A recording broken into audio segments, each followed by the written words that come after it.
item on the agenda this evening is our budget, and I will hand this over to Mr. Luckett.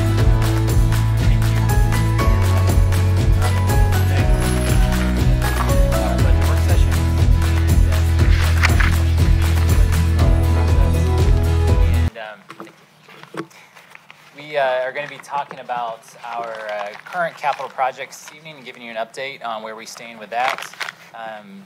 So we'll be going over those projects, talking to you about how we classify our projects, whether they're maintenance or one-time. We have several departments that will come up and give you an update on some highlights of their projects that are ongoing. And then we'll finally wrap this up with an update on the city's debt levels and potential financing options for the future.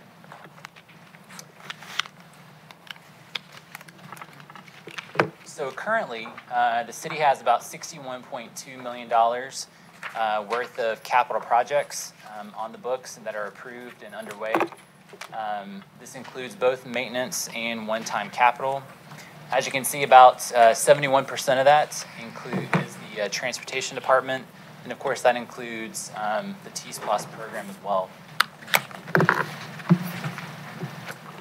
We classify our capital projects into two types, maintenance capital and one-time capital. Our maintenance capital projects are funded with current revenues. So those are revenues that we receive on an annual basis, like our property taxes, sales taxes, and things like that. And typically, maintenance capital projects represent a recurring expense. And I'll give you an example of that in a few slides. Our one-time capital projects are typically funded with one-time sources. And these are not recurring expenses. So this is a one-time project that is just one-time in nature. And just to make sure you understand, I also want to point out that all of our capital projects are zero-based on an annual basis. So what that means is that there is no capital project that's included as part of our base budget that's adopted annually. All capital projects must be requested on an annual basis and are approved by the mayor and council as part of the annual budget development process. So to give you an idea of how that split looks, of our total capital projects, about 77% represent one-time capital, about $47 million, and about $14.1 million are maintenance capital projects. Major maintenance capital programs, that would include things like our citywide facilities maintenance program, road resurfacing. Those are annual expenses that we budget for on a regular basis. And our other funds, that looks like our water line replacement program, our annual stormwater maintenance program, as well as our citywide vehicle replacement.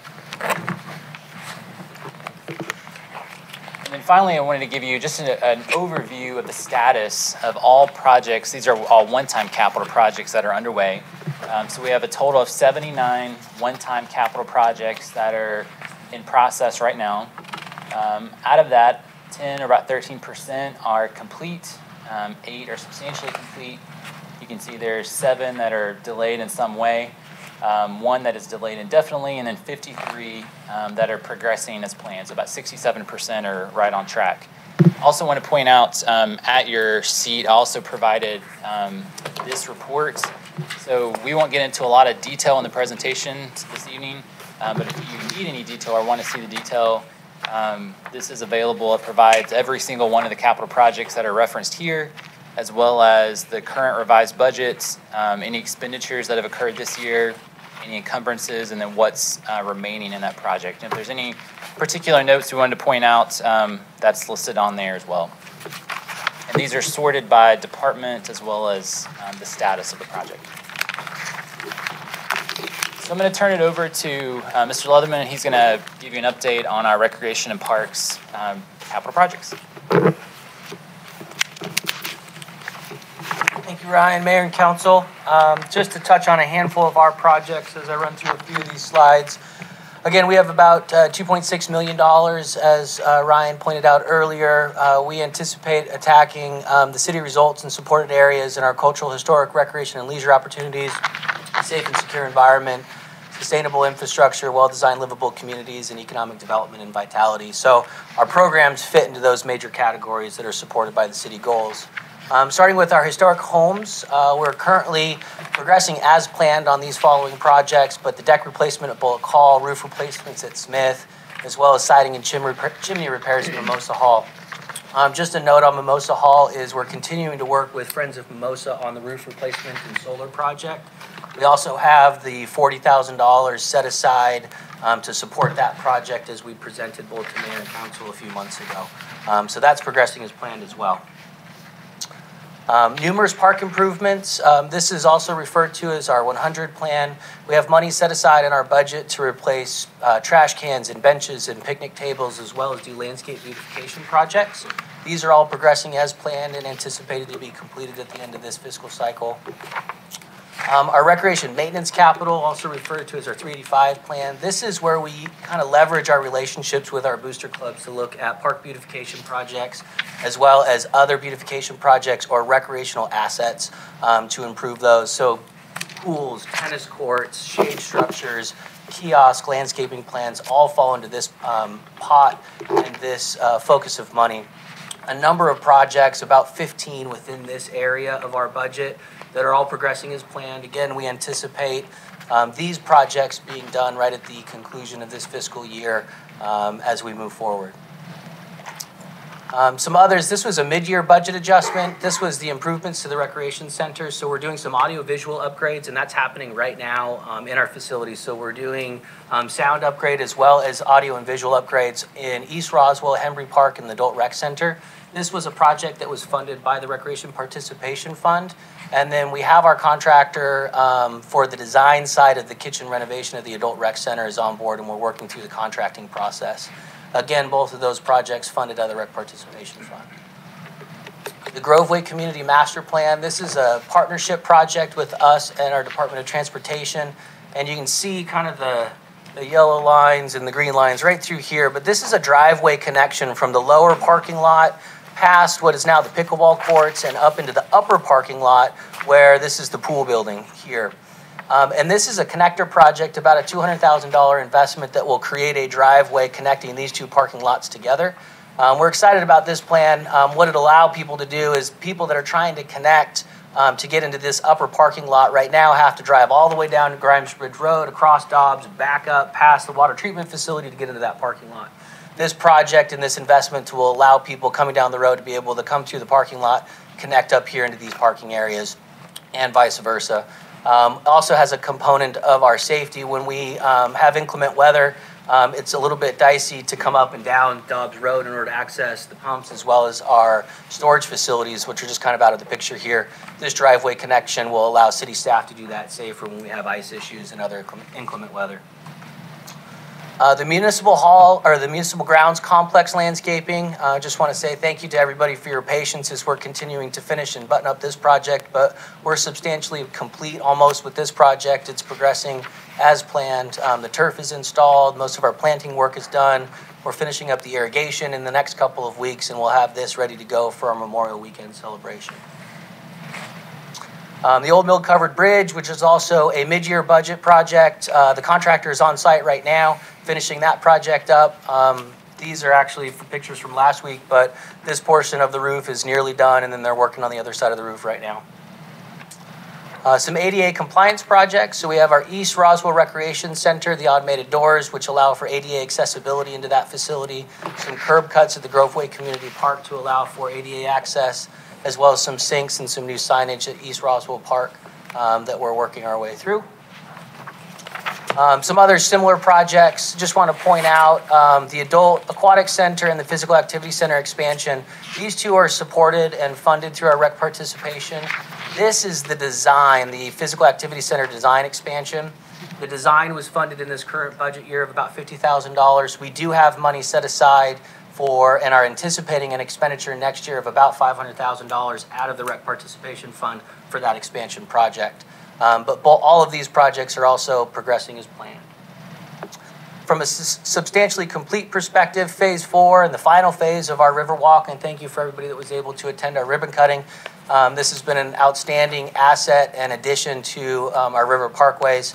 A lot of people out using it and enjoying that, whether it's in the rain or in the sun. Still have a lot of people out traveling along that boardwalk, and so it's been exciting to watch. phase 3 of the Old Mill Park. So covered bridge here in the background. This is the trail kind of heading down from the covered bridge. Great landing area and viewpoint, not only to experience the creek in this location, but we will also be finishing up some interpretive signage in that spot, and that should be done here in the next few weeks as we start to close this project out. We have a couple of other smaller projects that we want to do here in that location as well. And just some other honorable mentions, our athletic field light pole replacement program, that is underway actually this week. We have the contractor on site. We've ordered the floating obstacle course and done some repairs to our cultural arts center, which was some railing repairs, and we also have some stair nosing repairs that we're in the process of just finishing up as well. And I believe that concludes my slides, but I'll stop there if there's any questions of our various projects. Okay. Thank you. Thank you.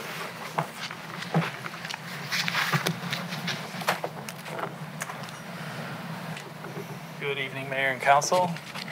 I'm going to try to make up a little bit of ground on your schedule and move through Public Works and Environmental fairly quickly. The view on the left will come back to this. This is the completed Pine Grove Road culvert project. And of course, we've implemented semi-automated collection throughout the city now. And those are two of our major projects that were ongoing this past year out of our $7.1 overall $1 million budget. And of course, we try to support all of the items on the left in terms of our agenda through Public Works.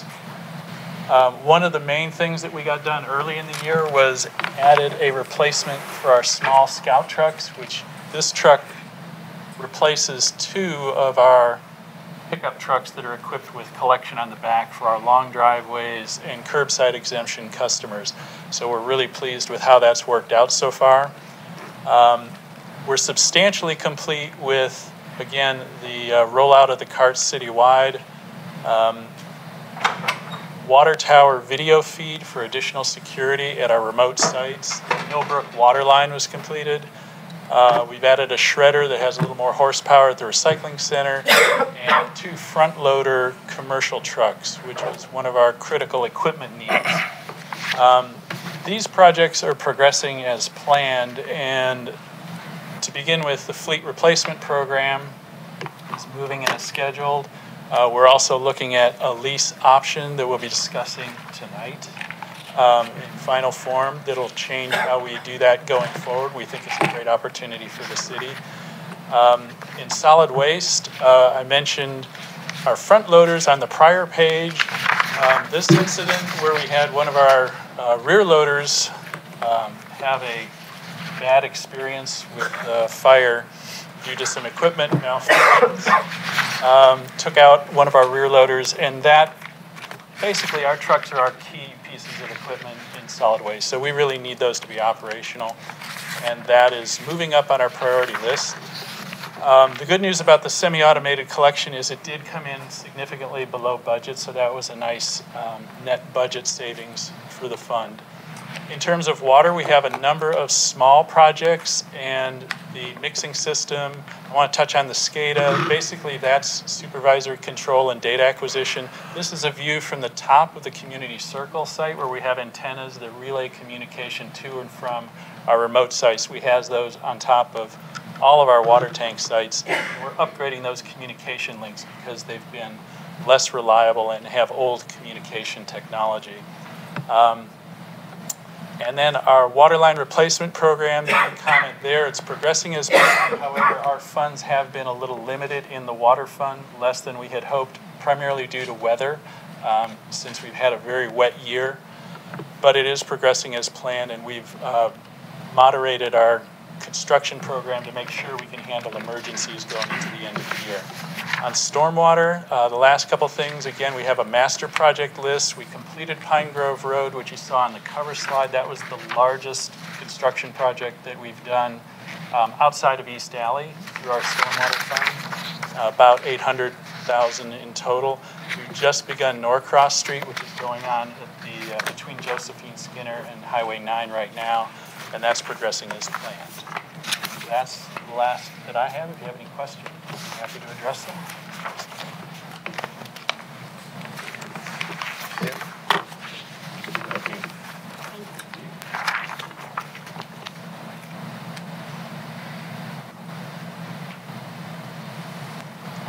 Good evening, Mayor and Council. So Transportation Department, a lot of good things are happening and we have made great progress on most of our projects. So that's the total number, the 43.6 million. It includes the T-Splost and it includes some of the money from the previous years. So we support these three strategic goals of the city by building and maintaining an infrastructure for all modes of transportation. So the completed projects, we completed Bush Grove Way, Hog Wallow Trail behind the Vickery Mills Elementary School, the Holcomb Bridge Road, bridge aesthetics improvements, that's the bridge fence over the 400. These were really funded in the last fiscal year, but they were completed in this fiscal year. These projects just take so long. So the programs progressing as planned. We've got the city resurfacing, the speed management and pedestrian safety, sidewalk connectivity, traffic calming, and the local maintenance and improvement grant that we get from GDOT for resurfacing. The projects that are progressing as planned, here's a list, but I got a slide for each one of them. This is a picture of the Hardscrabble and Chafin roundabout that's still under construction, but it looks pretty good. The Rucker Road, so it's in construction already. We hope to have big construction activity this summer. So it's been done. We partnered with the city of Alpharetta as contractor, and they're going to shut down the Rucker Road in Alpharetta. So their contractor will probably make big progress on this one. It's just making some operational improvements along Roswell's piece of Rucker Road and trails on both sides of the road. Got the Big Creek Parkway, phase 1 and 2 in design, moving forward after the unpause from a few weeks ago. It's a bridge over 400 between the interchanges of Holcomb Bridge and Mansell, and improves the east-west connectivity. And it does not have any ramps to 400 as originally approved by the voters in T-Splost. Sun Valley 2, Sun Valley Drive Phase 2. So this is a connector road project that connects the old Roswell Road to the recently completed Sun Valley Drive. It's a connector road. It's in design, North Fulton Community Improvement District. They are the lead on the design. It's about 50% done. We have some money for the pre-acquisition activities. They have not started yet. It's still being designed. The Sun Valley Extension Phase 3. So that's a project that connects the Sun Valley Drive on the west side of Highway 9 to State Road 140 House Road.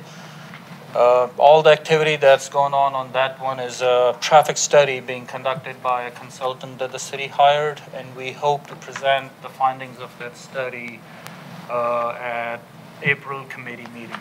So I just want to be clear, so the only progress being made on that is the traffic study, and no other action or expenditures would occur until after that traffic study is presented and there's guidance? Yes, the traffic study is the only thing that's moving forward. And you know there is a development going on, so if they are working on something on the side, we just wouldn't know. Old Roswell and Warsaw Road intersection, it's one of the very few signalized intersections that doesn't have any turn lanes. Has some, but not all. It's badly congested. So it's been designed in-house. So we hope to bring it back as soon as the design is completed so we could move forward with the construction. Highway 92 and Hardscrabble, that's by the Target corner. So this is a bad safety issue. We have a lot of accidents involving the southbound Hardscrabble traffic wanting to go west on Highway 92. So we're going to make it dual right turns and make it signalized. So that's also being designed in-house. We hope to bring this one very soon for a construction contract. Riverside Road, Complete Street. So the activity that's happening on this one, we had money for survey and concept this year. The only activity that's moving forward, survey is almost complete. The staff is in process of reviewing it. The next step would be to create a concept based on the survey we have completed.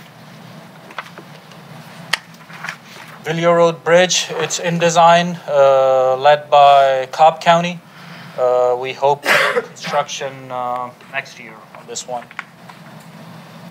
Chattahoochee River pedestrian bridge, that's a brand new bridge over the Chattahoochee next to the existing Highway 9 bridge to the east. That's also in design, and the environmental is still going on. So we hope to put this one to construction in about 2 years. 2021 is the date. Sidewalk connectivity, so we have done a lot of smaller sidewalk gap filling projects. Very less money. I believe we have added a lot of value to our sidewalk connectivity. So the little money we get in the sidewalk connectivity, it's a big help. We were able to finish all these projects, and 4 more are still underway. Delayed project, we had the Oxbow Road intersection improvement project funded by T-Splast, Woodstock Street at North Coleman, the traffic signal. They were delayed, but I would say they are back on track now. We are hoping to go to construction, start procurement for State Road 9 and Oxbow next month. So it'll start that process. North Coleman and Woodstock Road, we recently went to public, seeking input on the proposed traffic signal at the intersection of Woodstock and North Coleman. It's an in-house design being worked on now, and we still hope to finish construction on this one before the end of the year. What is the timing on the Oxbow project now? You said procurement starts. Procurement is next month, Yeah. and it takes about 2 to 3 months going through that, and then construction, I'd say when it starts, 18 months is a reasonable number. Construction will likely be the second half of this year and all of next year. Okay. And then the Highway 9 connectivity potential design, that's to look at the Hawk signal correctly, correct? Yes, all of the connectivity options, so that's coming to committee hopefully in April. We wanted to bring it. findings? The findings of the study, there's a consultant doing the study, and we were hoping for March, but it's gonna be in April. Okay, thank you. And the Chattahoochee River pedestrian bridge Yes. over Highway 9, over the river at Highway 9, that is independent of the historic gateway and funded by the city? I believe the environmental document is tied together. It is an independent project with separate funding sources, but it's connected to Gateway environmentally. And master design, I assume, too. But it does move forward It has been independently. designed and will be constructed under the assumption that it is being built before Gateway is built. Right. But the trail along Highway 9, the historic gateway corridor, is going to connect into this bridge. Great. So, back to page 34, please, Sun Valley Phase 2. Sun Valley Phase 2. So, what you need to finish this project and give it more priority to this project over Sun Valley? So the design is being worked on. It's 50%. It may be too early for me to say this, but what we are finding out, the right-of-way acquisition along this corridor is going to be costlier than the original estimates. And then even the construction is going to cost a lot more. So what we need to do is finish the design and see where we are, so we'll have better estimates on the right-of-way and the construction. And at that time, we would still work with North Fulton CAD. It has always been a partnership. So we'll just work with them, bring the information back to you, and we'll see how it could move forward. Yeah. It's a great project, provides great connectivity. North on Old Roswell is Hembry Road. If you go towards the west, it goes through the Sanctuary Park and connects to West Side Parkway. So it's a great connectivity project. Unestimated in terms of So I'm not gonna starting or... Oh, starting? Well, it depends on the funding. What I'm saying is the numbers you may have seen in the past on the right-of-way, cost of right-of-way and the construction, they're going to be more now because we just know more about the corridor because we are in design. So the numbers are more than we anticipated. And what is the priority for the transportation department of this project? It's in the current years. We have money in the current year, so it is a priority. We're We're working on it. Okay. Thank you.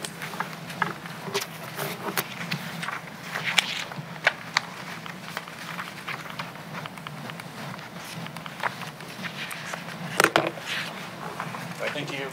Thank you. So the final part of our presentation, just want to give you an update on the city's debt level. That's typically a consideration as we look at capital projects. When you think about us utilizing debt, typically we're looking at just one-time capital projects. The city's approach in the past has been most capital projects are funded through a pay-as-you-go approach.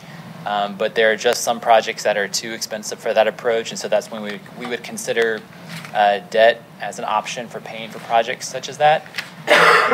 Another consideration when thinking about debt is this idea of intergenerational equity, meaning that if a project or facility is going to be around for 20 or 30 years, then it may make sense to spread the cost of that facility across all of the people that will be using that across that time. So that's another item that we take into consideration.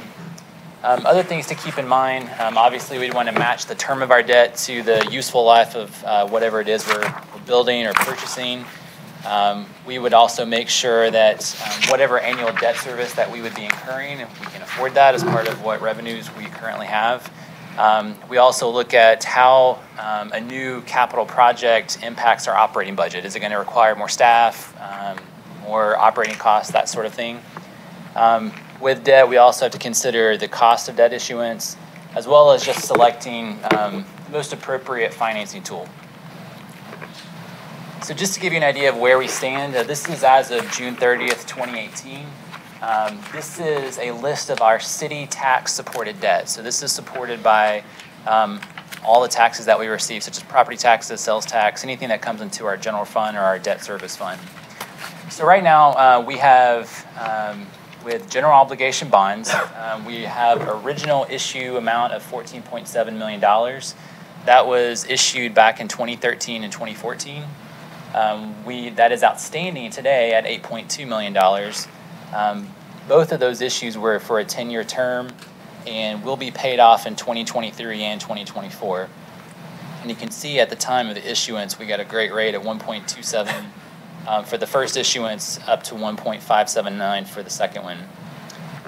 The next item there was the Georgia Environmental Finance Authority, the GFA loan that we took out to pay for the acquisition of the Seven Branches property. This was a total of $3.7 million. We have about $3.6 million outstanding. That also was for a 10-year term and will mature in 2028. And that debt had an interest rate of 0.5%. We also have 2 installment agreements. These were both utilized. One was utilized to fund the acquisition of the Chafin Road property, and the other one was used to acquire Mimosa Hall. So both of those total $6.4 million, $5.6 million outstanding. Those were also 10-year terms, and rates range from 1.8 to 2.25%. And then finally, we have several capital leases. Typically in the past, we've used these to purchase major equipment for our fire department, new replacement fire engines. Out of the original issue amount of 4.1, we have 2.9 million outstanding.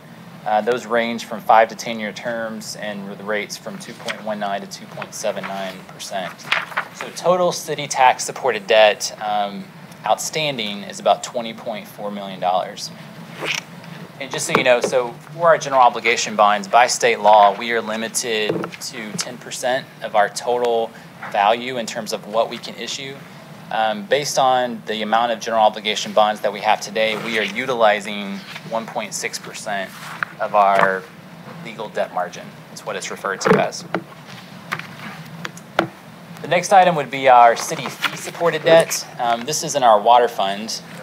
This is the GFA loan that was used to construct the new water plant. So originally it was issued at $14.4 million and is currently outstanding at 3.3. That was for a 20-year term and had a rate of 1.4%.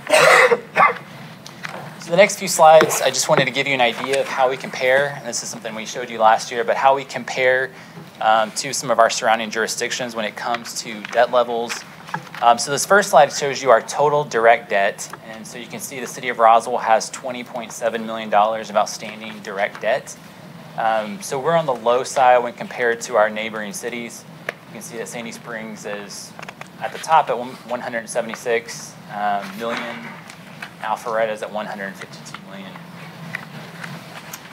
And this includes all debt, general obligation, leases, revenue bonds, everything. Mike, Yes. just real quick, do you have any idea how that compares as a percentage of their legal debt limit? I don't have that information with me, but I would say probably even the highest I would think is less than 10%. But I can find that out for you and Yeah, get that definitely an information. interesting comparison too, I think. Sure.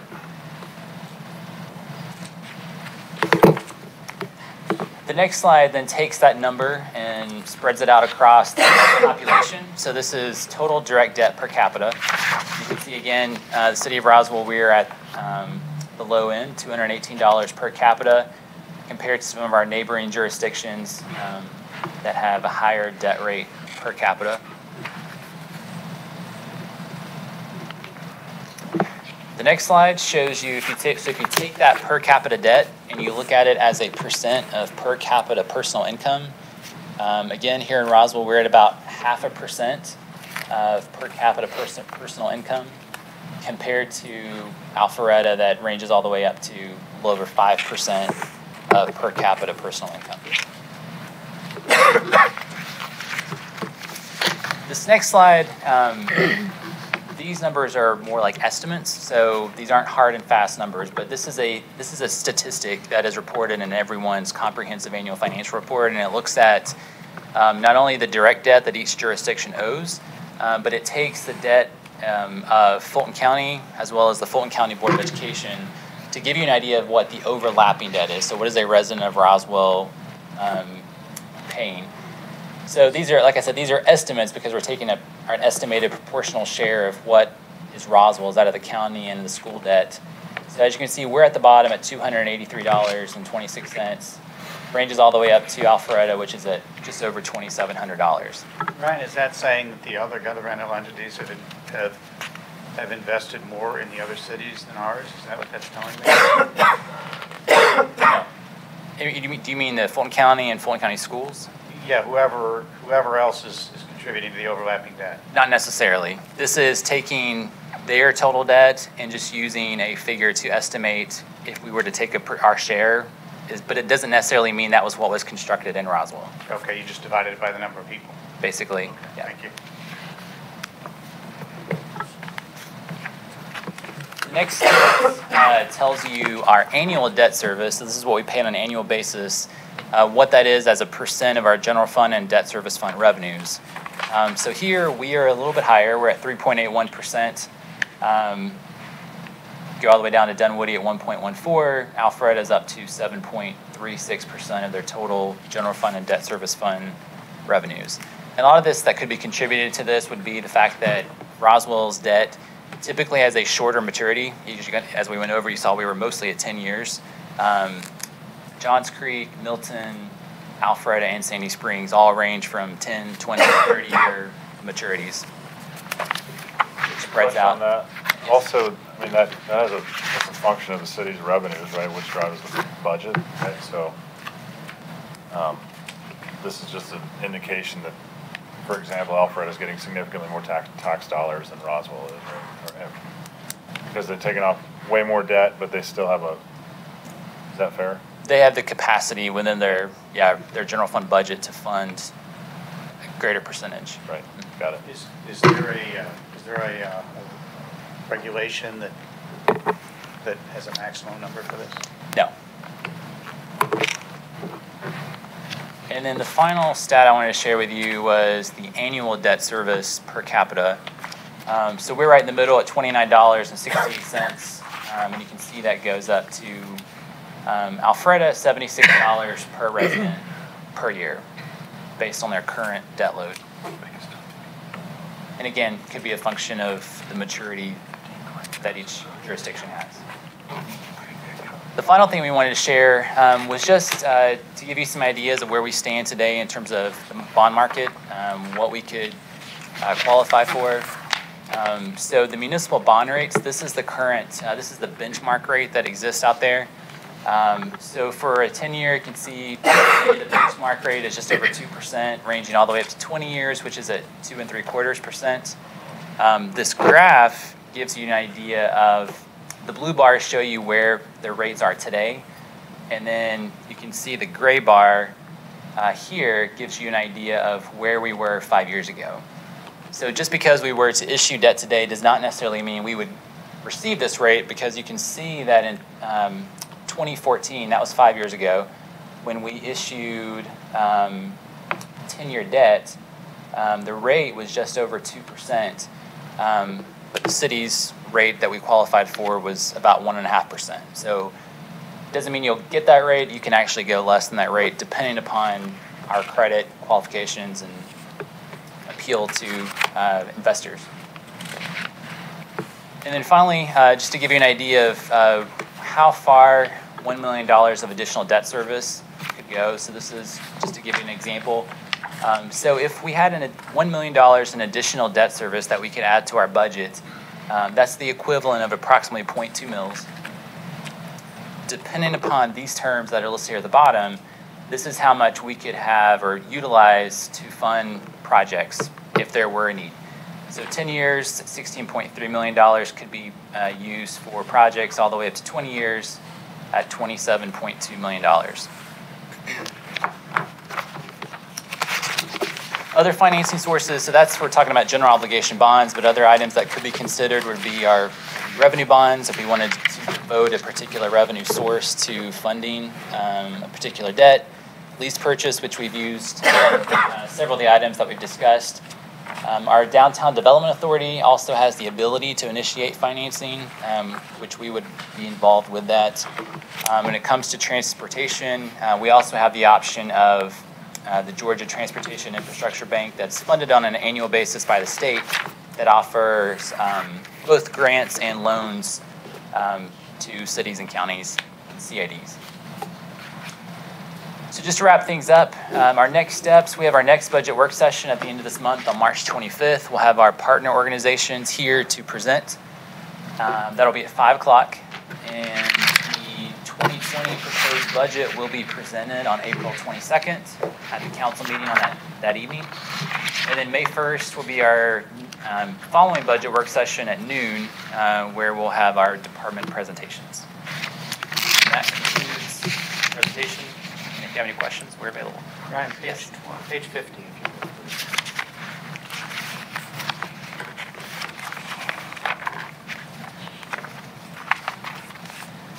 Yes. I often get asked the question, what's our debt capacity?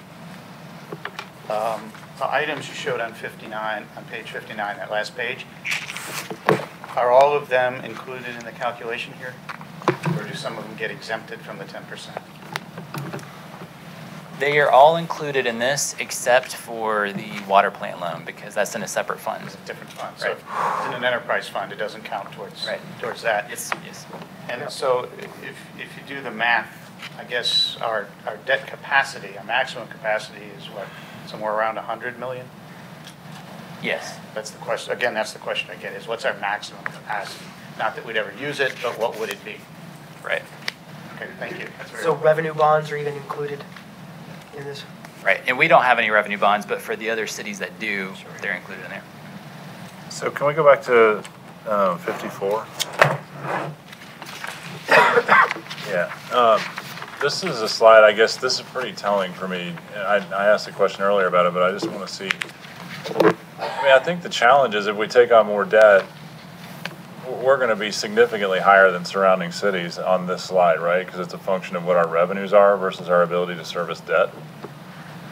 Right. I don't know that we'll be, I don't know that we'll surpass Woodstock and Alpharetta, but we would be closer to them than we are today. Yeah. But if you're also funding that debt service with a debt service fund, right, you're changing both the numerator and the denominator. Yeah. And you said that this is a combination of us having different maturity rates on some of our debt versus surrounding cities, and some of it's a function of revenue. Is there a way to deconstruct that, to try to figure out which one, just to see what that looks like? 'Cause I think it would help me understand, is this a revenue issue, or is this because we're maturing our debt at a faster rate, and that's a good thing because our payments are higher, but we'll, Sure. yeah, if you could think about a way to show that would really help me. Sure. Thank you. Additional questions from council? Okay, I'll go ahead and open it up to the public. Is there anyone in the public that would like to come forward? Yes, ma'am, please come forward. And if you would, come here so you can be on the speaker. Good evening. My name is Barbara Flam, and I live on 11200 Emory Springs Drive. I think you all know me from previous meetings. I'm here to address the Sun Valley 3 project, just briefly represent my neighborhood on Emory Springs Drive and express again our concerns with this project. A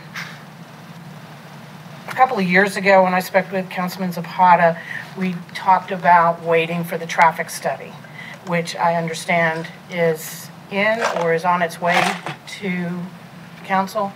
And I think it would be prudent to do that, to see the traffic study with the Hembry Road roundabout.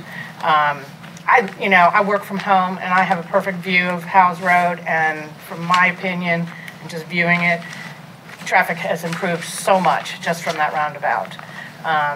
And so before we cut through my neighborhood and destroy a beautiful wooded area, I would hope the council would want to review that report and also consider that we might have solved the problem already.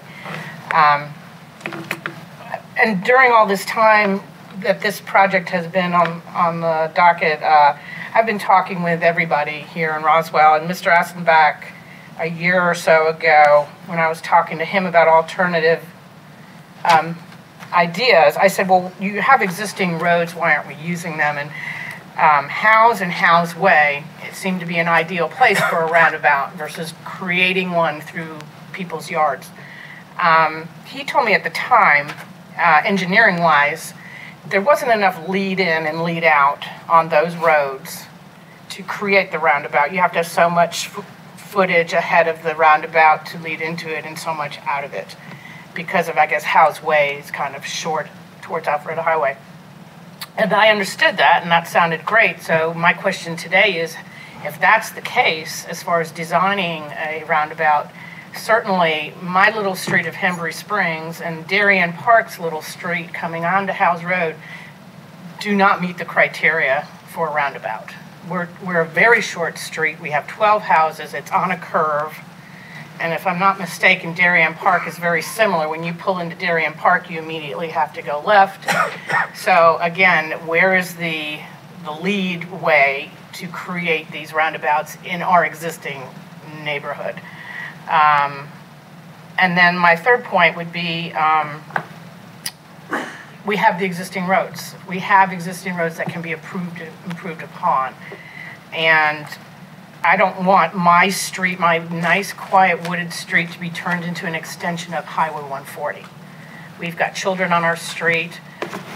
It's a beautiful area. My property value will be just decimated. There is a protected creek that is there now that had to be addressed with the building of the apartments. And it's a larger area as you get into my neighborhood. It goes through at least 4 or 5 people's yards. So this is a major creek, and it feeds into, I think, Killer Creek eventually. So that is a concern. That is a very big concern about if you put a road there, the chemical runoff from the highways into this creek, destroying the last natural wooded parcel on the Howes Road corridor. I mean, if you've driven anywhere near Howes Road in Mansell lately, it's just been leveled. All the woods are gone. We've got shopping centers, townhomes. I don't know if that's Chambrel extending or if those are just more townhomes over there on Mansell, but all of the woods are gone on Howes Road. So as a resident there for over 12 years, and I'm a realtor, so I understand about property values in this area, and I'm gonna tell you, you're gonna hurt us really bad. And it's just a road that's not necessary. So, thank you for listening. Thank you. Is there anyone else that would like to come forward? Ma'am? Yes, ma'am. Ma'am? Yes, sir. Here, shoot me an email, we'll get those questions answered for you. Thank you very much.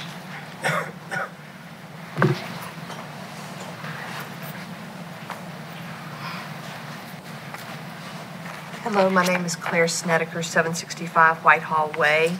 And I'm here because there's some strong neighborhood opposition to Sun Valley 3. And our hope is that as we work through this a minute, that you'll understand why a little bit better. Sun Valley 3 is all about mobility. If you see this, Sun Valley 3 is the red. And the goal is mobility and flow through, as I understand from talking with Mohammed and the transportation department. And however, Sun Valley 3 will sacrifice its mobility if it has to T-bone into Howes Road. And so that's what there's a house that was bought by the city in that corridor to prepare for it. But it could end up looking like residential condemnation if it looks like, and Roman, if you'll draw the red over there, see that there's a house there that's green. The last map that was in the impact fees credit study for the last council, it actually had the road go over the house. It actually goes straight through the house, and it actually cuts in and takes another house out there. And I have some Whitehall subdivision neighbors here, because what you'll see is there's a lot of homes in this area. That's where this path is trying to come through. And our neighborhood is the blue one at the bottom, Whitehall subdivision.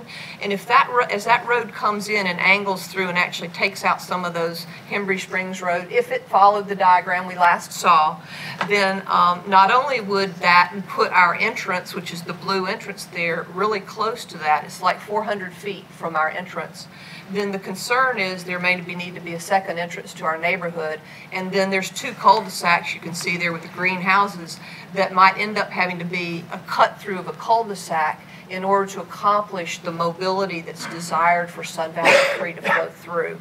So I wanted to show a diagram so you could see the houses, see that there's residential implications, and why there's concern about it coming through to flow through to our area. So it actually gets more complicated if you think about that red area being a truck route, because then it flows trucks more at a 90-degree angle towards our neighborhood and up through the Hembry Springs Drive neighborhood. So if you don't want residential condemnation as a potential, I would ask you to think strongly about the funding of it for 2020. We have a traffic study coming up that'll be presented in April. We'd ask for a neighborhood meeting.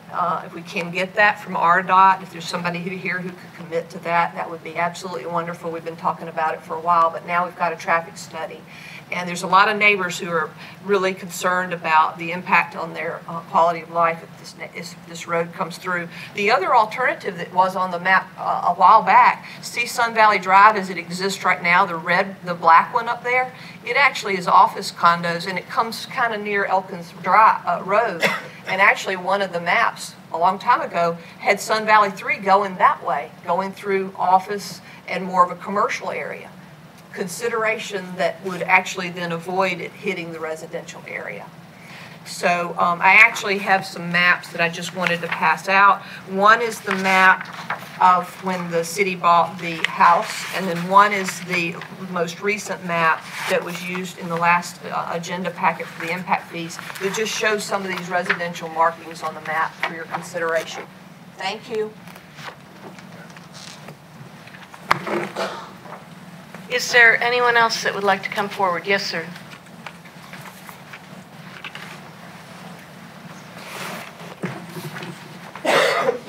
Well, my name is Dick Farmer. I live in Martin's Landing at 355 Martin's Trail. I have a couple of quick questions with regard to the timing of some projects. We're beginning to work on the Big Creek Parkway project, the T-Splosh project. Can anyone tell me what the timing of that is? You know, when we expect to commence and finish that project?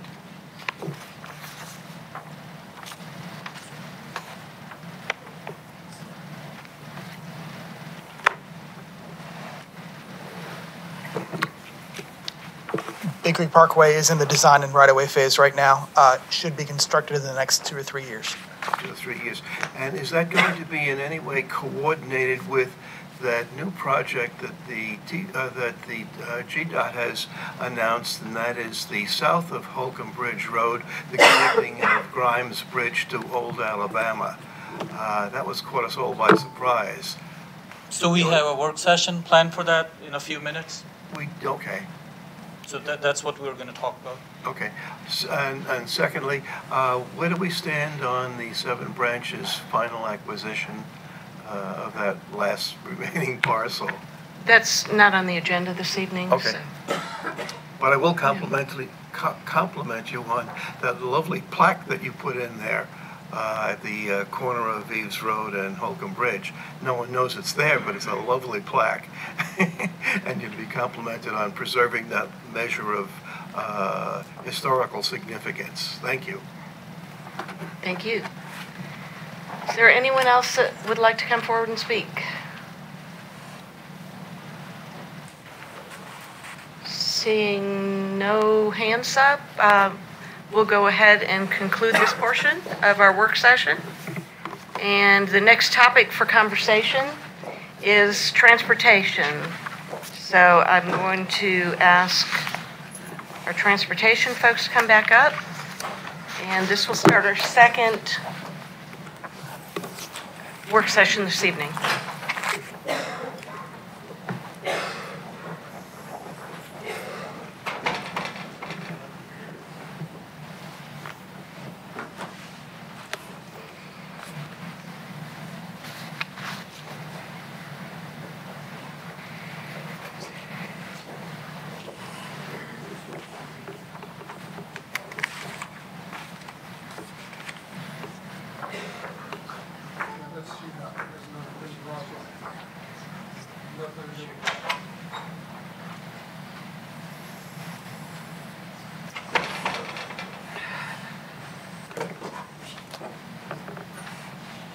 Yes, please.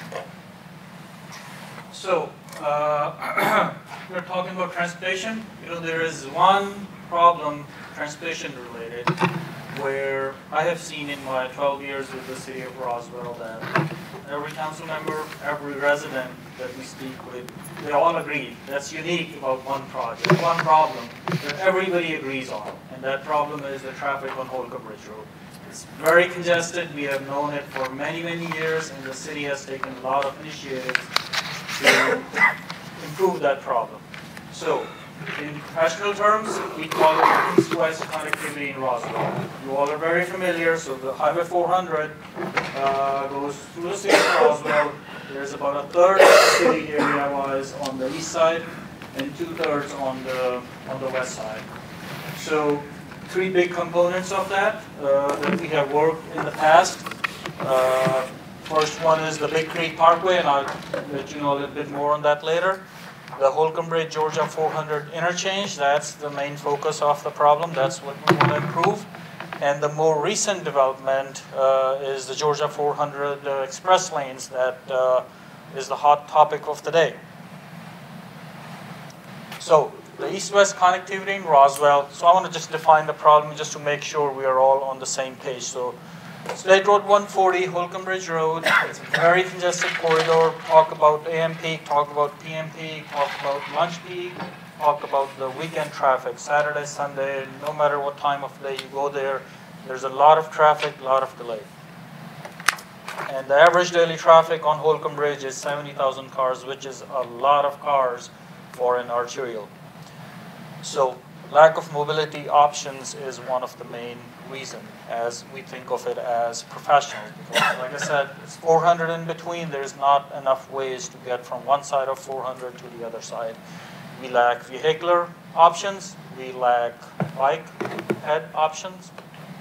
So the potential solutions that we have talked about for many years, I'll actually go down to the second bullet first, the interchange improvement. So the city has done a lot of studies. It has been looked at over the last couple of decades, actually.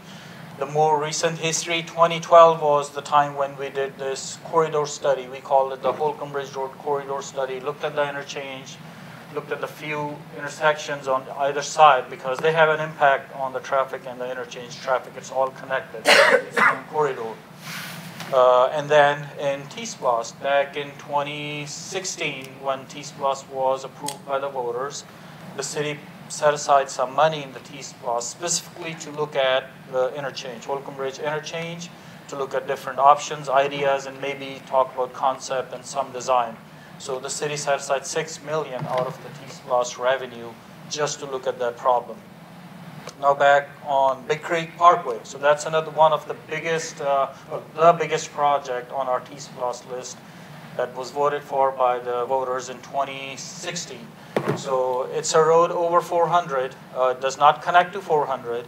It connects east side to the west side. It also accommodates bicycles and pedestrians. So that was the idea behind that before spending any money on the Holcomb Bridge interchange was, since Holcomb Bridge is so congested, it needed a bigger improvement that the city could take on. So Big Creek Parkway is, of course, a locally funded project approved by Roswell voters. So so the T-Splost funds, Big Creek Parkway, that is moving forward. We are in design, in right-of-way, that's proceeding. So that's like a connector road to the north of Holcomb Bridge. So that's the funded project. Now, Holcomb Bridge interchange, yes, we have some money in the T-Splost to study it, but that's where it stops. So the new hot topic is the GDOT express lane. So the city has been having some conversations with the state DOT on that because GDOT completed a couple studies a couple years ago when they wanted to move forward. City has had conversations with GDOT on that, and they've been having public meetings. The meeting in Roswell was last week on Thursday.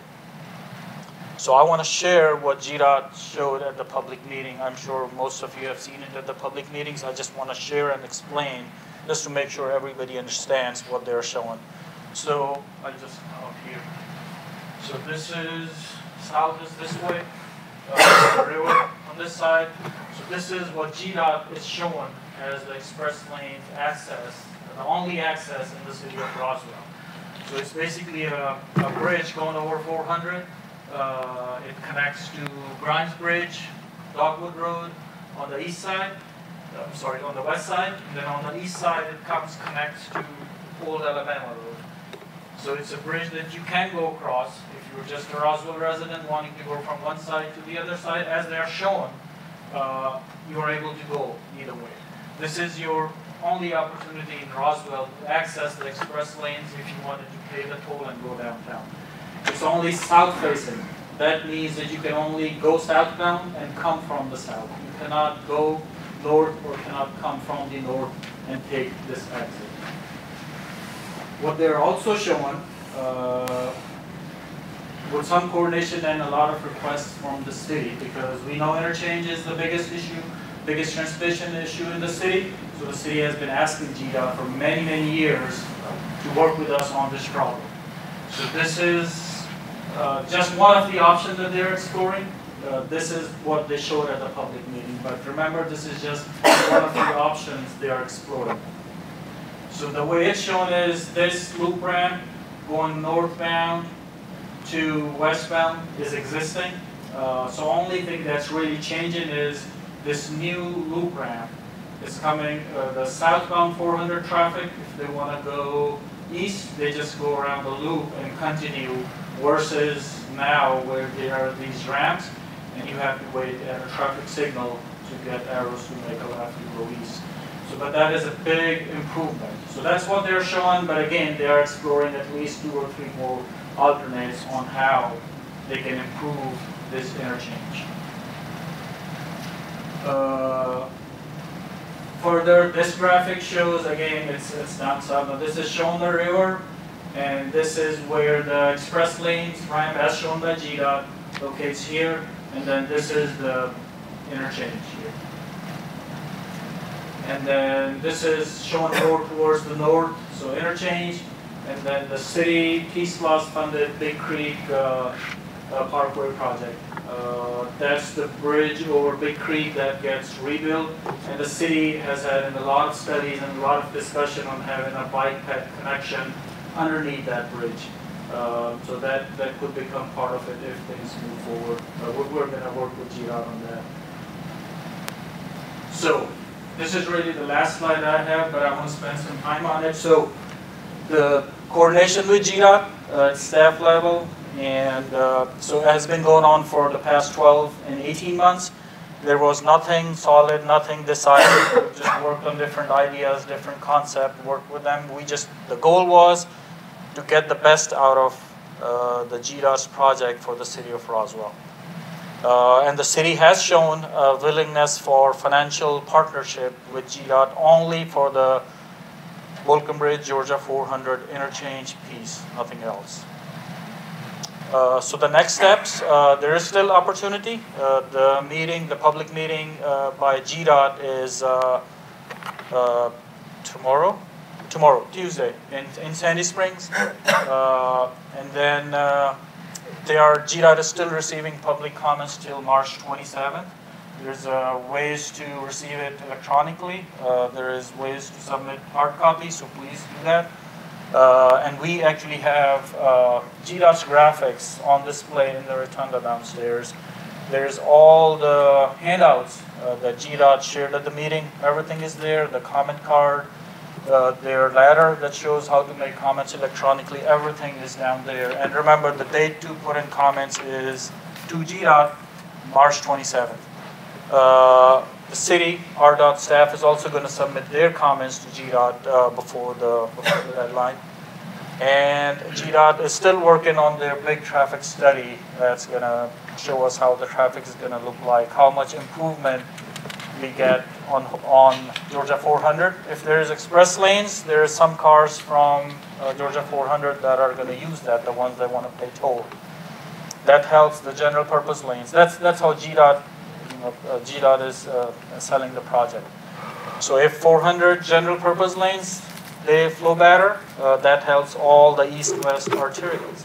Like the only one we have in Roswell is Holcomb Bridge, so let's just talk about that. So Holcomb Bridge, it's so badly choked because during the peak hours, there is no place for them to go. 400 is backed up, that's why traffic is backed up. So it's like the indirect benefit of express lanes as GDOT is selling it. Express lanes take on some of the traffic load because these are 4 new lanes being added to the existing infrastructure they already have. So that helps the general purpose lanes, and that helps the east-west arterials through the corridor. So that's some of those things are going to be shown in the traffic study that they're working on.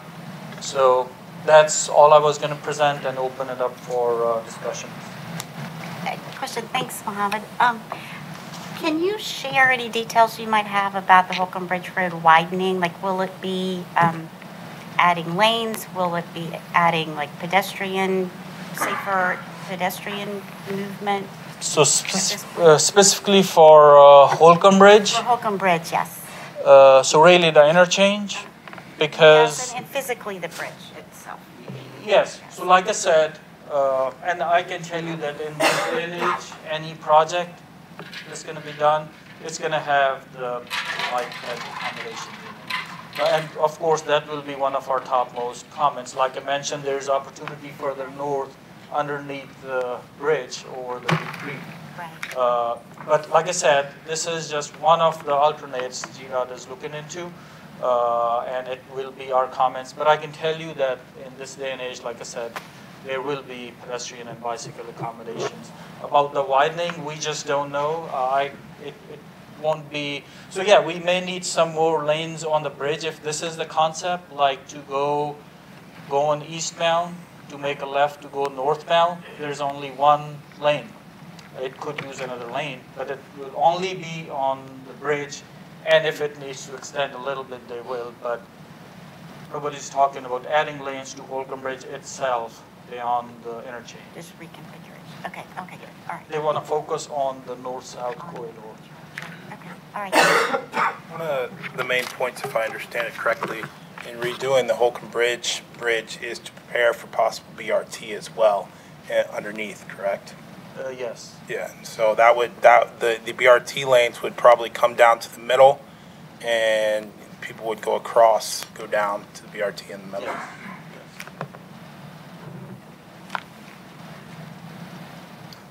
Additional questions, comments from council? Can you explain the process as it relates to traffic study to design and kind of where we are in this and where we think we're going to go with because GDOT's got to do a lot of work before. This is not what it eventually is going to look like, right? This is a general concept, but can you just kind of walk through the steps that are still ahead of us in this?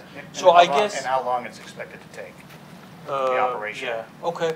So for GDOT, to do a traffic analysis, they wanted to go through this public input process. So that's where we are now. They're still receiving comments till the end of March. A lot could change just based on the public input. And after that, I believe the full extent work on the traffic study would be conducted because there may be changes. GDOT may make changes on their plans, and if there is changes, then the traffic study they would have done before wouldn't be any good. So they're probably waiting to hear from the public, see how this is going to look like in general, and then do the traffic study. They have run initial models, and they are looking at the other express lanes projects that they have done, like 75 and South.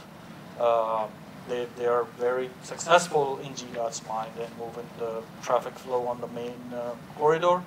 So they are hopeful that this will improve. So on the timeline-wise, it's hard to comment on GDOT's timeline. But what we do know is these projects are funded projects, and GDOT is on it's not like a normal GDOT project that's going to take who knows how many years. This is one of the very, very fast-paced. They want to go to construction in the next 3 years. And then can you go to the overall project, which includes Big Creek Parkway? And I think it'd be good for us, do you have one that has all three bridges? No, no, it won't. It would be good, I think. We put this out to the public as well, but if you can walk through the funding mechanisms for the bridge, the bridge between Grimes Bridge and Old Alabama, the bridge at Holcomb Bridge, and then the Big Creek Parkway, and where that money could potentially come from, or is it all GDOT, is it all Roswell? I think it'd be good. Yeah. So going back, so this bridge to the south of Holcomb Bridge, just north of the river, this is part of the Express Lanes project. It serves the Express Lanes traffic, and it's also serve the through traffic on this, so connecting east to west side of Roswell. It's all paid for by the GDOT's project, so zero from the city. Going to the interchange, per the recent conversations with GDOT, city has shown willingness to financially contribute to that. But of course, it's an intersection of state road to state road. It's totally GDOT's responsibility, but if we leave it up to GDOT, they may fix it in 2060, So and it always helps with GDOT, this is anywhere in Georgia. If the local government, they come up with some money to GDOT, it always helps big time to bring a project priority much forward. So you could actually see it happen. So this could be a partnership with GDOT, of course. GDOT is GDOT. Their portion needs to be bigger than the city, but those discussions need to happen with the GDOT that is going on. And then the Big Creek Parkway, that has been a locally funded project as approved by voters in T-Splost, and it does not connect to 400, so it has no benefit to GDOT, so they won't pay any towards it. Just like the Express Lanes Bridge, although that one does have some benefit for Roswell because it gives you the opportunity to go across, but it's all paid for by GDOT. But the Big Creek Parkway, it's all locally funded, all local benefit. 100% T-Splost money. 100% T-Splost money. And we have looked at this Big Creek Parkway project. This has been going on for even when I started with the city 12 years ago. There were options initially considered. The connection was going to go much more farther to the west. Then it was shortened because of some traffic analysis that was done. Some pieces were moved because of high cost. And there is still, it's a big project, there is still opportunities for value engineering in it. And we look at that every project while we are designing it. And this is just the beginning of design for this one. So it'll get looked at automatically by the process. So what is the next steps? And I know we've seen various renderings for Big Creek Parkway. What's the next step for Big Creek Parkway for us, and when will it, when will you guys show us ideas on what that's going to look like from a design perspective? And I know we've shared things back and forth, but it'd be we have some ideas, that were discussed before. Nothing solid, no formal guidance was given. We plan on bringing, a couple different options to a future committee. Possibly, we can shoot for April, maybe March. And just see how fast other things are happening in the corridor. We could bring that sooner than later. And there is options on the Big Creek project. We have reviewed them at staff level times before. Well, I think it's important to point out too that the fact that GDOT is not asking us about managed lanes. GDOT is going to build managed lanes. Their concern is the north-south connections. Now, what we're concerned with in the city of Roswell for our citizens is the east-west connection that's extremely important to us. GDOT's not asking our permission on the managed lanes. So, the questions that really I think we need to ask ourselves are, I personally feel that east-west connection is extremely important to our citizens. But then also the question is, and they are leaving room for MARTA, but MARTA is so far behind in this process that GDOT is going to accommodate them, but there are a lot of answers we need, whether or not we're going to have a referendum, whether or not Gwinnett's going to join the ATL, all of those questions. But another thing that I think our citizens need to think about is, do we want access to those southbound managed lanes? And I think that that's a very important conversation to have. And we are just starting this conversation. So we are in the beginning of an extremely long process here. So I think it's important that we look at all of the issues and continue to have the work sessions and talk with the public. Sure. These are all good points, Mayor. One thing I would say is the BRT piece. So yes, the GDOT Express Lane project, it has funding to accommodate future BRT, but it does not have any funding to actually complete and enable the BRT.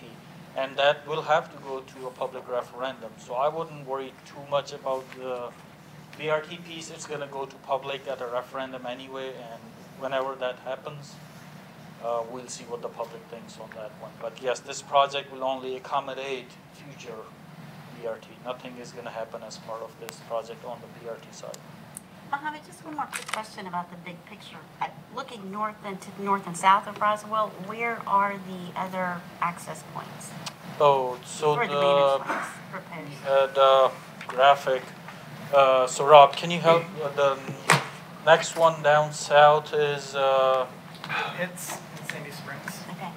But that's just an at-grade access to get into the express lanes. It's not necessarily an interchange. But where is the next interchange to the south?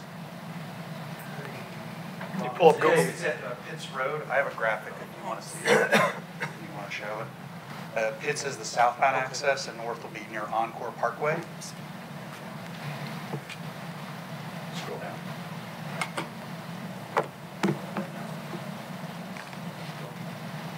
Yeah, I guess the reason I was asking is I just wanted to have an idea of if we didn't have it, where we would have to go. Where's the next access? So if we did not have an access point in Roswell, like this interchange that's shown, I guess the first thing that comes to my mind is if GDOT decided not to do this interchange to the express lanes in Roswell, everything else that's shown here, that may move. So they may bring this access point that's shown at Pitts Road in Sandy Springs, they may bring it closer.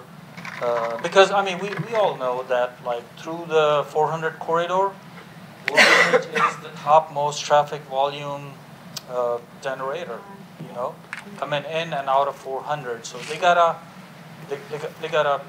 accommodate the traffic closer to Holcomb Bridge for their whole system to work better. It's an important artery for Yeah. the region. Oh, it is very important. So to the north, it looks like the first, that's a full interchange, I believe, in the mall area, close to the Encore Parkway. Yeah, I think that helps see the big picture. Yes, it's helpful, yes. So we don't know what the final cost of Big Creek Parkway is, right? That'll be determined by design, the final design, is that correct? Yes.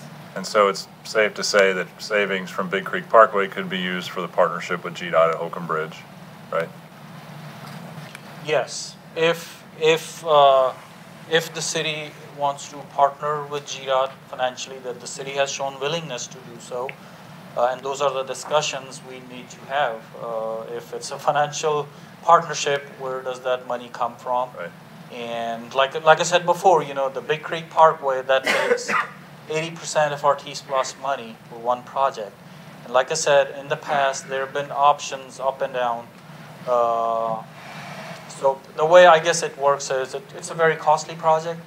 You know, you could eliminate a piece of it to, you know, save some money. But then, of course, if you make any changes, then there you may lose some of the benefits. So we gotta really look into it to see if we are gonna suggest some changes, how much of the benefit we need to lose.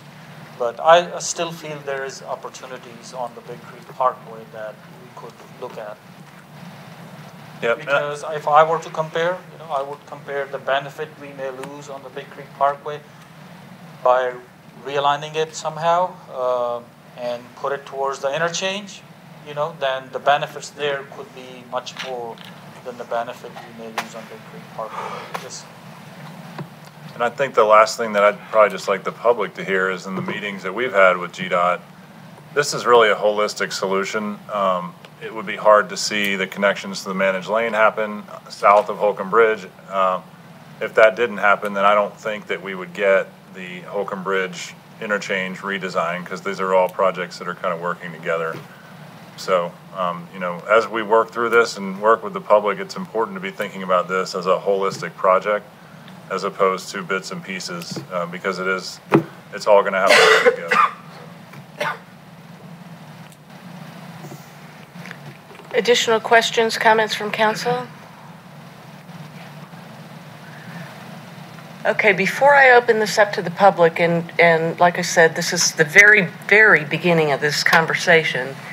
We've got a hard stop at 6:45 because we've got a council meeting at 7 o'clock. We don't have timers in this room, but I would ask you all to be considerate and brief. I would also ask you to submit your comments to GDOT. And then, you know, we're always available, email, telephone. So, yes, sir, please come forward.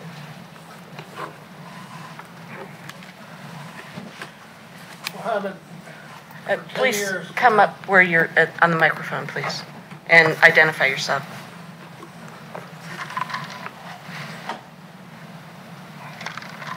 Lee Flake, 435 North Montreal. For 10 years now, the biggest problem, east-west connector on Holcomb Bridge, is that west of 400, all the intersections are left turn justified. All the left turn ramps have been extended, all the medias have been cut down, and so the traffic moves westbound. The problem is when you come off 400 onto Holcomb Bridge, there's a traffic light. It stops the eastbound traffic. To get from Highway 9 to East Roswell is prohibitive. Nobody in East Roswell will go to West Roswell to buy anything. We all go up to Milton. You have got to address the eastbound movement on Holcomb Bridge. As Mayor Henry said, east-west connectivity is more important than damn 400. Is there anyone else that'd like to come forward? Yes, ma'am.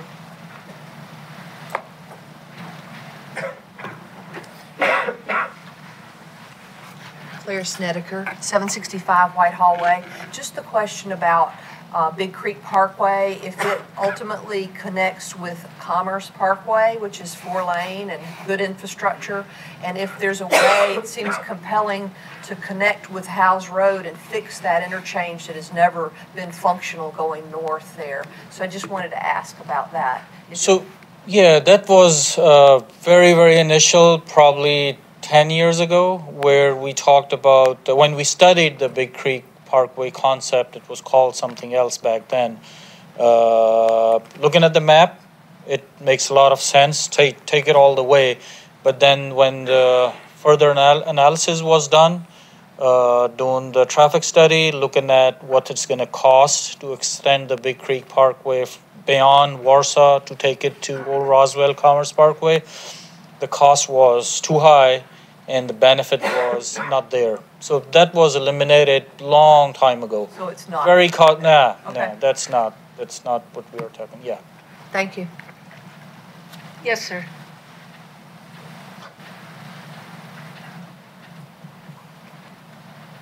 Dick Farmer, Martin's Landing, 355 Martin's Trail. Returning to the Grimes Bridge or extension and connection to Old Alabama, I think we all have to be aware of the extensive development going on now and planned along Old Alabama, and the potential for essentially of strangling traffic at the intersection of Old Alabama and Riverside Road. We have to recall that there are school buses along both roads now, and if those are mixed with commuter traffic and any additional commuter traffic that is brought down Old Alabama and thence to Riverside and then back, really affecting Eves Road, up as far as Eves Road, we may be creating more problems than we have now. As difficult as the situation is now, we may be making it worse rather than better. You know, this whole GDOT project, I've seen estimates of improving traffic flow by up to 5%. Up to 5% for an extensive project like that. We have to begin to look at the cost-benefit analysis of all of this. It's very important. That's my comment. I'd like to add, Mohammed, you can address this as well, that traffic studies will have to be done. Yes. And GDOT is willing to work with us to mitigate the impacts to our surface streets. In Yes, yes. And I mean, that's a good comment to make to GDOT as well. I've already included that in my comments. And we'll make those comments as well. The city staff will make comments to GDOT before the deadline that we need to look at in depth into the traffic analysis, what happens at these points where they're connecting to the city network. That's our biggest concern, you know. So yes, we wanna work with them, what their mitigation plan is for this connection and actually beyond. But one thing I have had communications with GDOT, and one thing I had heard on a similar question is, so again, like I said, the express lanes, these are 4 new lanes, 4 additional lanes or 400. They take some pressure off of the existing general purpose lanes. So 400 works better, Holcomb Bridge works better. So there's a lot of cars on Grimes Bridge and Old Alabama, right? They're just trying to avoid Holcomb Bridge. So if Holcomb Bridge works better because 400 works better, we may not see all those cars that exist today on the network, on the city network. So that's why I guess I would say in the best interest of the city, we want to dig deep into the traffic analysis that GDOT is doing, and we will. So now is the time to provide comments. So that's where we are focused on. But when the time comes for the traffic study, we have all the in-house expertise to review. Indeed, there's a problem because we have to recall on Grimes Bridge, just west of 400, we have the 2 private schools that tie traffic up every morning and every afternoon. And again, on Old Alabama, we've got buses going in and out of Esther Jackson and of course just the general commuter traffic that is on 400, not 400, but rather Riverside and Old Alabama. Neither of those roads can be widened. There's very little we can do about those, and they don't have that much excess capacity, at this point, and to bring more on, just maybe creating a monster. Thank you very much. Additional comments, questions from the audience? Yes, ma'am. Similar to this thing that this gentleman mentioned, my name is Gary, and I live on Dogwood, and he did mention the schools, but not only are you looking to put something right by the schools, it's also right next door to a daycare. So you have a daycare center, 2 private schools for youngsters, and then you're bringing in this express lane. I just. So I am not looking to put anything anywhere. It's a GDOT's project. Well, so please that's make what the I mean, comment. But I don't think it's really been thought through when you have a daycare in schools and then neighborhoods right there. I just think it's just not being responsible when you consider everything that's right in that area. It's a sitting right good there. good comment for GDOT to hear. And they'll hear it from us as well, but what I'm saying is they are taken in public comment, so please submit your comment. We will do that too. I'm very familiar with the area, the schools, the daycares, and we will make comments accordingly. Okay. I just haven't even heard that mentioned, the daycare and the schools. In Riverside, there's more room. Instead of putting it right beside the daycare, Riverside, you have further distance down Riverside. So I'm not sure why it's being chosen to put it. So again, the location is not final. This is the best GDOT could come up with. So that's where they are showing it and receiving public input. Right, and I do feel like they just kind of, in all due respect, they just kind of threw it right there, not thinking about everything that's right there. I do know in our conversations with them that the topography is very difficult there in terms of making connections from one side to the other. So from an engineering perspective, I'm sure they looked at it and tried to figure out where it was the most feasible to put it. I mean, with money, you can put anything anywhere, right? But that, when we talked to them about that, they felt the topography perspective, that is where it would work. So. Well, do you have that water plant, It's a water line. Okay, yeah. there. Just beyond that, takes you a block from the daycare, maybe 2 blocks from the daycare, and from the school.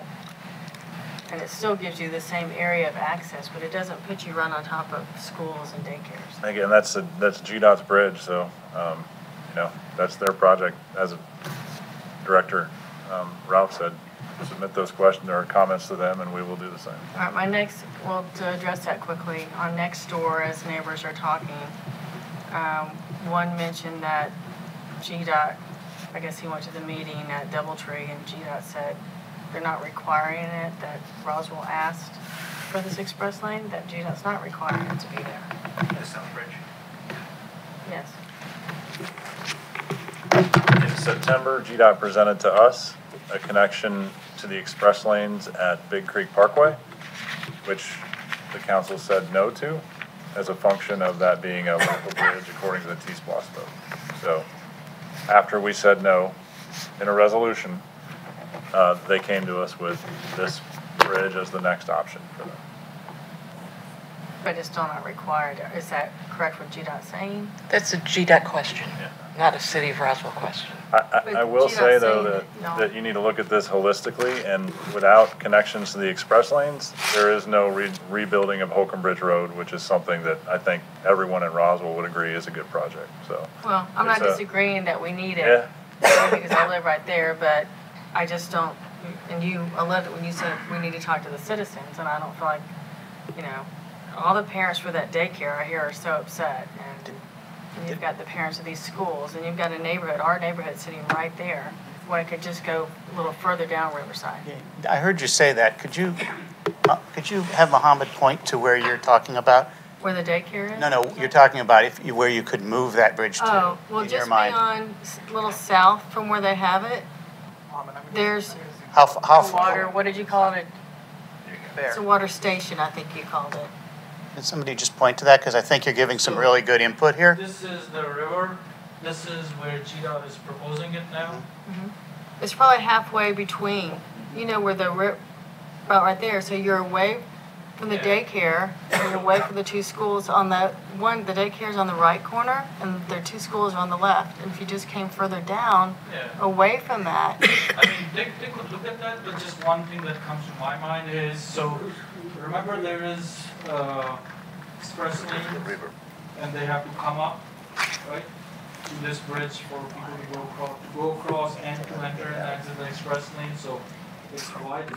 That widened piece can only slide so far to the south before it impacts the bridge over the river. Okay, well, this is, you know, again, it's only a block or so down from where you're talking, maybe 2 blocks, and it gives you plenty of space between. I understand, and that'll be one of our comments. But I can tell you, we are very respectful to the impact to the community.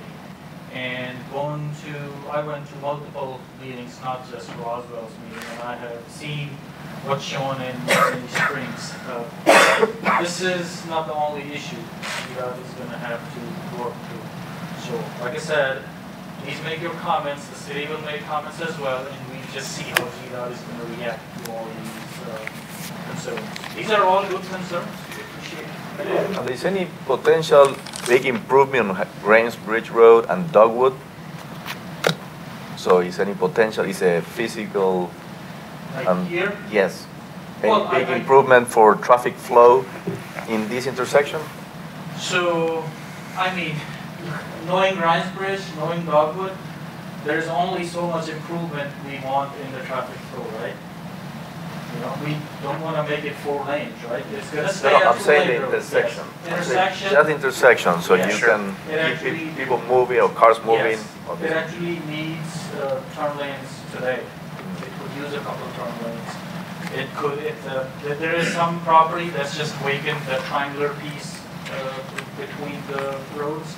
It could be a great potential for our roundabout, and that's going to be one of our suggestions to GDOT. They've got to approve this entrance to improve the flow.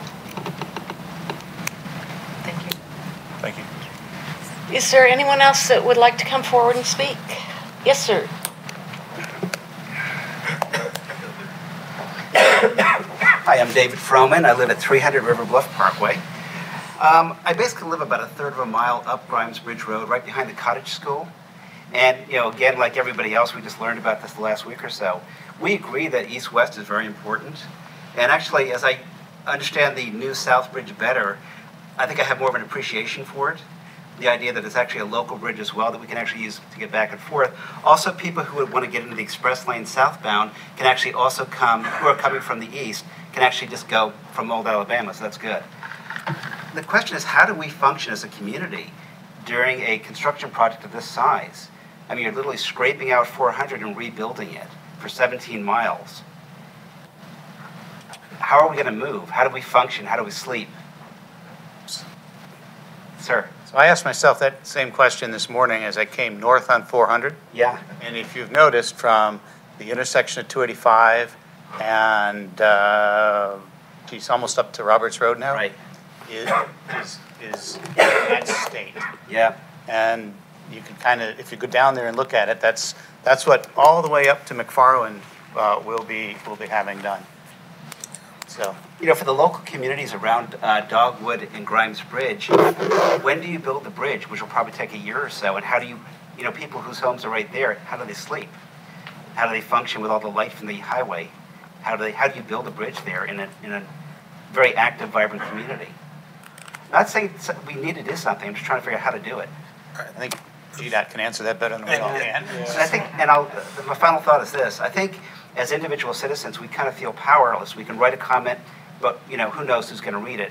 We feel like we need the city to represent us and speak in one voice for all the citizens, so that we actually know. They will listen to you. They won't listen to individuals, I don't think. So we have been working on our list of comments, and I've had spoke with you at the public meeting. I have spoken with many other residents. Several of my staff was also there. Right. So we are hearing, you tell us. But please make your comments to GDOT directly. If you want to tell us, that's awesome, we'll include it, but you must tell your comments to GDOT directly. Hard copy, electronic. I think that's one we hadn't heard yet, was construction timing, date, hours. I know. Construction hours. And a question that I asked GDOT is, all right, you're saying this is going to run from 2021 to 2024, 3 years. Are you pretty much going to sweep up like a tsunami coming up 400, scraping everything on both sides of the highway in all the communities in one direction? Or are you going to be building simultaneously along those 17 miles? They really couldn't answer it because they're not even planning to bid this thing out until early 2021. They're not there yet. And they just don't know. Yeah, that was a question I asked too, and they said that a lot of that would be up to the contractors once the final design was done. So. Right. So it makes it hard for us really to plan over the next 5 years. Right. Did we have somebody in real estate here who knows the community? Maybe not. They were just a visit. Okay. You also wonder what's going to happen to the value of our homes. Will they ultimately go up in 5 to 10 years, but for the next 5 years, have the property values really impacted? Will the houses, in some cases, be unsaleable for some period of time? Food for thought. We don't know. So that's it. Thank you. Thank Thanks. you. Is there anyone else that would like to come forward and speak? Seeing no one come forward, does council have any additional questions, comments? I just have one more thing to say. That is, this is the beginning of a long process, as the mayor has said, and I totally agree with. There's a lot left to do here. This is a big chance for the city of Roswell to gain some major improvements on Holcomb Bridge, as well as some great east-west connectivity. So we do have to listen to the people and try to figure out exactly how this is all going to be configured. But I think this project presents us with a great opportunity to fix some of the issues that we struggle with. So I look forward to seeing it continue and arriving at something that works for probably not everyone, but almost everyone. So. We are adjourned.